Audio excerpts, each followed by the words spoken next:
అధికారం చేపట్టి కరెక్ట్గా నేటికి 35 రోజులు అయింది. ఈ 35 రోజుల్లో కూడా ప్రభుత్వం రాజధాని అమరావతి నిర్మాణానికి కానీ, రాష్ట్ర జీవనాడైనటువంటి పోలవరం పూర్తి చేయడానికి చంద్రబాబు నాయుడు గారు పడుతున్నటువంటి శ్రమ కానీ, అలాగే సూపర్ 6 పథకాలు అమలులో భాగంగా ఎన్నికల ముందు ఇచ్చిన మాట ప్రకారంగా పింఛను 4,000 చేస్తాం, అలాగే నెల నెల 1,000 రూపాయలు చొప్పున ఏప్రిల్, మే, జూన్ నెలకు సంబంధించి 3,000, జూలై నెల 4,000 కలిపి 7,000 ఇస్తాం, అక్కడి నుంచి ప్రతి నెల 4,000 ఇస్తాం పింఛనని ప్రకటించినటువంటి విధానానికి కట్టుబడి చంద్రబాబు నాయుడు గారి ప్రభుత్వం అమలు చేయటం కానీ, అలాగే పేదలకు పట్టణం పెట్టేటువంటి అన్నా క్యాంటీన్లు మరలా ఓపెన్ చేయడానికి తీసుకున్నటువంటి చర్యలు కానీ, ఇవన్నీ కూడా సర్వేగంగా ఈ రాష్ట్రంలో కూటమి ప్రభుత్వం అధికారం చేపట్టిన తర్వాత తీసుకున్నటువంటి చర్యలు. మరి ఈ చర్యలు ఏవి కూడా వైసీపీకి నాయకులకు కానీ, ఇక్కడ ఉన్నటువంటి సిర్ల జగ్గిరెడ్డి గారికి కానీ కనిపించట్లేదా అని అడుగుతున్నాం. ఎందుకంటే మరి నేను ప్రెస్ మీట్ పెట్టి అవాకులు సవాకులు మాట్లాడుతున్నారు. కేవలం మిమ్మల్ని ప్రజలు ఓడించి ఇంట్లో కూర్చొని పెట్టినందుకు నిరాశ నిస్పృహకు లోనయ్యి మీరు కేవలం ప్రభుత్వం చేసినటువంటి కార్యక్రమాలని చూసి వారు లేక మాట్లాడుతున్న మాటలు తప్ప వేరేవి కాదని చెబుతూ మీరు మాట్లాడారు. ధాన్యం గురించి, రైతుల గురించి మాట్లాడారు. మీరు రైతులు ధాన్యం కొనుగోలు ఎప్పుడు జరిగింది? మీ ప్రభుత్వంలో ఉండగా మీ ప్రభుత్వం కొనుగోలు చేసినటువంటి రైతులకు బకాయిలు ఇవ్వకపోతే చంద్రబాబు నాయుడు గారు కూటమి ప్రభుత్వం అధికారంలోకి వచ్చిన తర్వాత ఆ రైతులకు బకాయిలకు సంబంధించి 1,000 కోట్లు కేటాయించడం జరిగింది. ఇవేమి మీకు కనిపించట్లేదు.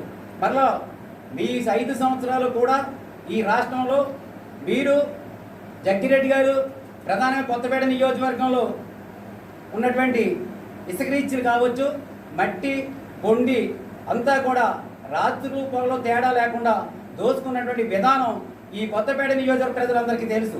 సిగ్గు లేకుండా మీరు మాట్లాడుతున్నారు. మీ ప్రభుత్వంలో ఇసుక ఓ పాలసీ, ఒక విధానం, ఒక అధికారి, కనీసం రెవెన్యూ అధికారికి కానీ లేదా మైనింగ్ అధికారులకు కానీ ఎవరికి ఏ రకమైన అధికారాలు లేకుండా కేవలం మీరు చెప్పిందే వేదంగా, మీరు మాట్లాడిందే వేదంగా కలిసి ఇష్టం వచ్చినట్టు తోసేసి కొండలుగా ఇసుక గుట్టలో కొండలుగా నిలబెట్టి ఆ కొండల్ని మరలా టైంగా తెలుసు అవన్నీ కప్పిపుచ్చుకోవడానికి ఈనాడు ఉచిత ఇసుక చంద్రబాబు నాయుడు ప్రజలకు అందించాలని ఉచిత ఇసుక విధానం తీసుకొస్తే దాన్ని మరలా తప్పులు బట్టి లేనిపోయినటువంటి ఆరోపణలు చేస్తున్నారు.